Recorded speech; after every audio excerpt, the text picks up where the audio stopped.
Hello friends, आज हम लोग क्लास 9th प्रश्नावली 1.1 के पहला क्वेश्चन को सॉल्व करने जा रहे हैं। क्वेश्चन बोल रहा है, क्या शून्य एक परिमेय संख्या है? ठीक है। क्या इसे पी बटा क्यू के रूप में लिखा जा सकता है, जहाँ पी और क्यू का है पूर्णांक है, जहाँ Q does not equal to शून्य। ठीक है। तो पूछ रहा है कि हमारा क्वेश्चन शून्य एक परिमेय संख्या है कि नहीं है, इसी को बताना है। और इसे हम लोग पी बटा क्यू के रूप में लिख सकते हैं कि नहीं, और पी और क्यू का है पूर्णांक है, जहाँ Q does not equal to शून्य लिखना है। ठीक है। तो पहला हम लोग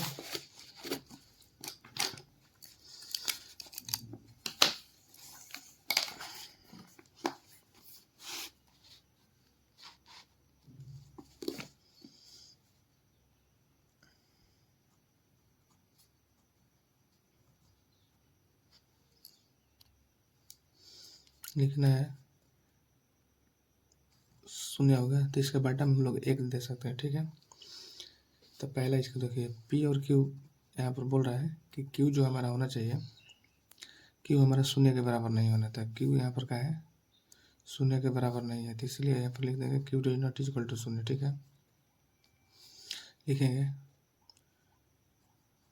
शून्य एक परिमेय संख्या है। ठीक है। क्योंकि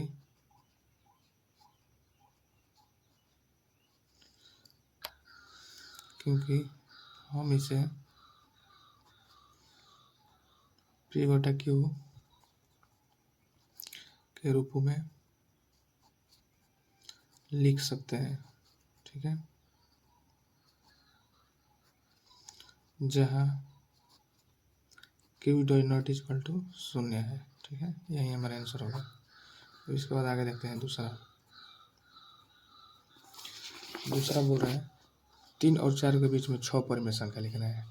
तो पहले देखिए 6 परिमेय संख्या की जब बात कर रहे हैं, तो पहले हम लोग 6 बात कर रहे हैं, तो सबसे पहले परिमेय संख्या निकालने का नियम होता है। तो 6 में 1 को ऐड कर लेंगे तो 7 हो जाएगा। ठीक है। जब 7 आ गया तो 3 और 4 के बीच में पूछ रहे हैं, तो 3 को यहाँ रखेंगे। ठीक है। और 7 को यहाँ पर गुणा करा देंगे। ठीक है। और फिर इसी से क्या करेंगे, 7 से ही भागा दे देंगे। इसके बाद यहाँ पर देखिए 3 और 4 पूछा था, तो 4 भी दे देंगे। इसमें भी 4 यहाँ पर 7 दे देंगे, गुणा करा देंगे, और 7 भागा भी करा देंगे। ठीक है। भागा इसलिए कराते हैं, इसका नियम होता है, देखिए अगर 7 से 7 घटा देंगे तो मान में भी कोई परिवर्तन नहीं आएगा। 7 से 7 कट जाएगा, 4 अपना मान हो जाएगा, हमारा सवाल भी हल हो जाएगा। ठीक है। इसमें मल्टीप्लाई करिए, 21/7 होगा। ठीक है। इसमें करिए 28/7। तो इसके बीच पूछ रहा है, तो बीच जो हमारा होगा क्या होगा, 22/7 हो जाएगा, 23/7 हो जाएगा, 24/7 हो जाएगा, 25/7, 26/7, 27/7। ठीक है। तो 6 को पूछा है, तो यही हमारा क्या हो जाएगा, 6 परिमेय संख्या हो जाएगा। दूसरा का हमारा सॉल्व हो गया। इसके बाद देखिए तीसरा का बोल रहा है। तीसरा बोल रहा है कि 3/5 और 4/5 के बीच में 5 परिमेय संख्या लिखना है। ठीक है। तो तीसरा जो हमारा सवाल है 3/5 और बोल रहा है 4/5 के बीच। ठीक है। तो देखिए इसको दो विधि से हम लोग बना सकते हैं। तो पहला इसका मेथड है मेथड 1। देखिए परिमेय संख्या है तो 3/5 कर सकते हैं। ठीक है। दोनों में ऊपर नीचे 10 ले भागा दे देंगे, भागा दे के गुणा करा देंगे। ठीक है। यानी 10 ले गुणा करें और भागा दे देंगे। ठीक है। इसके बाद आगे देखिए 4/5 है, तो इसमें भी 10/10 लेकर आ देंगे। ठीक है। अब इसके बाद देखिए हमारा क्या हो जाएगा, 30/50 हो गया। इसके बाद क्या हो गया, 40/50 हो गया। अब और इसके बीच में हम लोगों को ज्ञात करना है, 5 ज्ञात करना है। तो इसके बीच में 5 को कोई भी संख्या लिख लीजिए। 30 के बाद क्या आता है, इसके बीच में आ जाएगा 31/50, 32/50। ठीक है। 33/50, 34/50, 35/50। तो यही 5 को पूछा, 5 को हमारा क्या हो गया, यही आंसर हो गया। समझ में आ रहा है। इसके बाद आगे देखिए परिमेय संख्या बनाने का बहुत सारा नियम होता है। ठीक है। कोई भी नियम से बनेगा इसका मतलब गलत नहीं होगा। जो इसका नियम रूल है उससे बनेगा तो ये सवाल कभी गलत नहीं हो सकता है। तो परिमेय संख्या हमारा अनेकों तरीक़ा से मेथड से हल कर सकते हैं। अब दूसरा इसका देखिए मेथड 2। 5 को परिमेय संख्या बोल रहा है, तो 5 के लिए क्या करेंगे, 1 ऐड कर देंगे तो 6 हो जाएगा, तो बाई 6 कर देंगे, ठीक है। 3/5 कर देंगे, हम लोग 6 से ऊपर नीचे गुणा करा देंगे। इसके बाद क्या है, 4/5 है, तो इसमें भी 6/6 से गुणा करा देंगे, तो 18 क्या हो जाएगा, 30, ठीक है।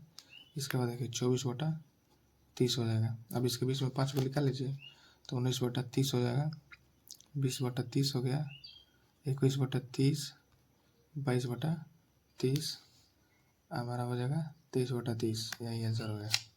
अब इसके बाद 4 नंबर सवाल को हल करते हैं।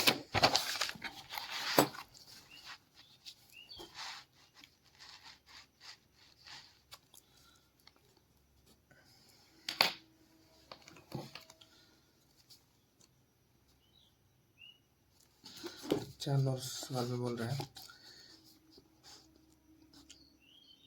नीचे दिए गए कथन सत्य है या असत्य है, कारण सहित उत्तर दे रहा है, ठीक है।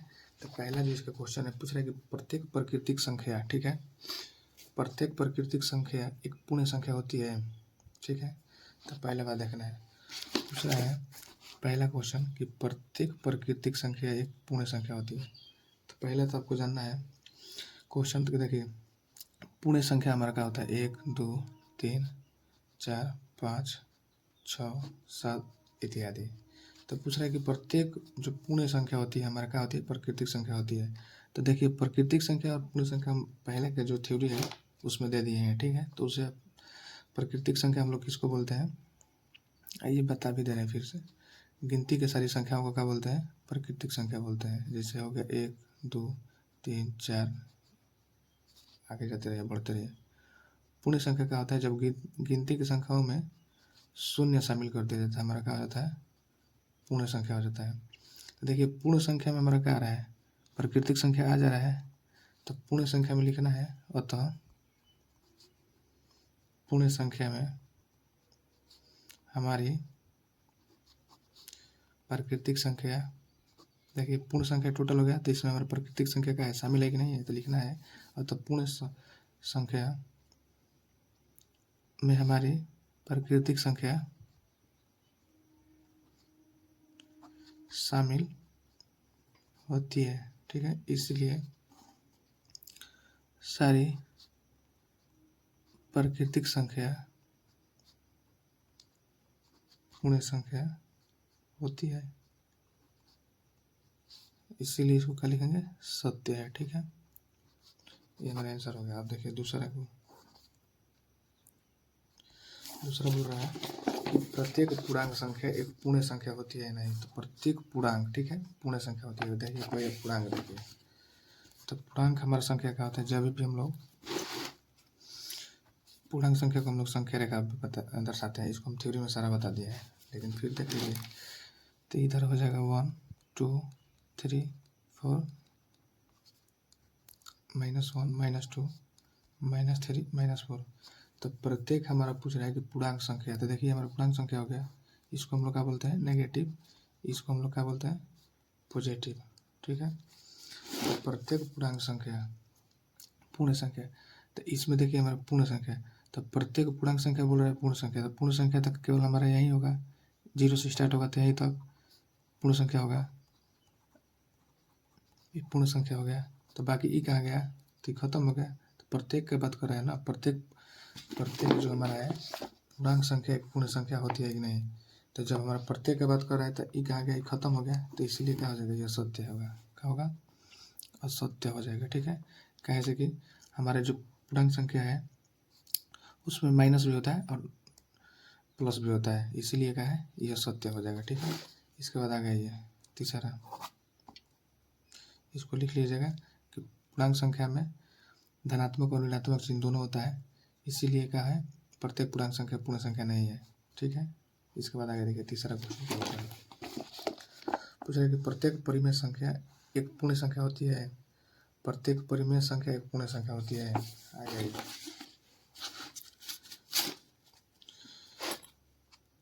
तो पहले देखिए हमारा परिमेय संख्या जो होता है, परिमेय संख्या में क्या हो जाएगा, √4 भी हो सकता है, 2 भी हो जाएगा, 1/5 हो जाएगा, 2/3 हो जाएगा, ठीक है, 0.66 भी हो जाएगा। तब प्रत्येक परिमेय संख्या क्या होता है? पूर्ण संख्या। तब देखिए हमारा कभी भी परिमेय संख्या में, ठीक है, ऐसा सारा अंक आते हैं, ठीक है, लेकिन पूर्ण संख्या जो हमारा होता है हमेशा 0 से स्टार्ट होता है। 0 1 2 3 4 अनंत तक जाता है। तो इसीलिए हम लोग लिखेंगे प्रत्येक परिमेय संख्या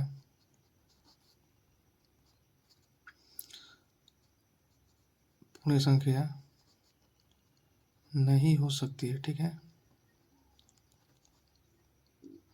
नहीं हो सकती है, क्योंकि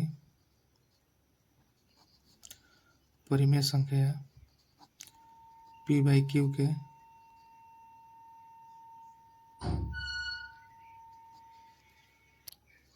p/q के रूप में भी होती है, ठीक है। इसीलिए पूर्णांक संख्या पूर्ण संख्या नहीं हो सकती है, ठीक है। इसलिए कथन का है असत्य है, ठीक है। यही आंसर हो गया।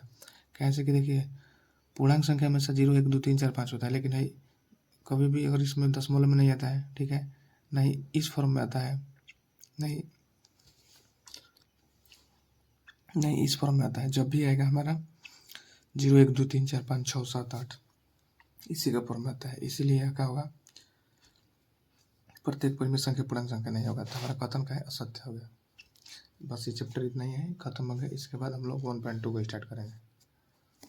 Thanks for watching.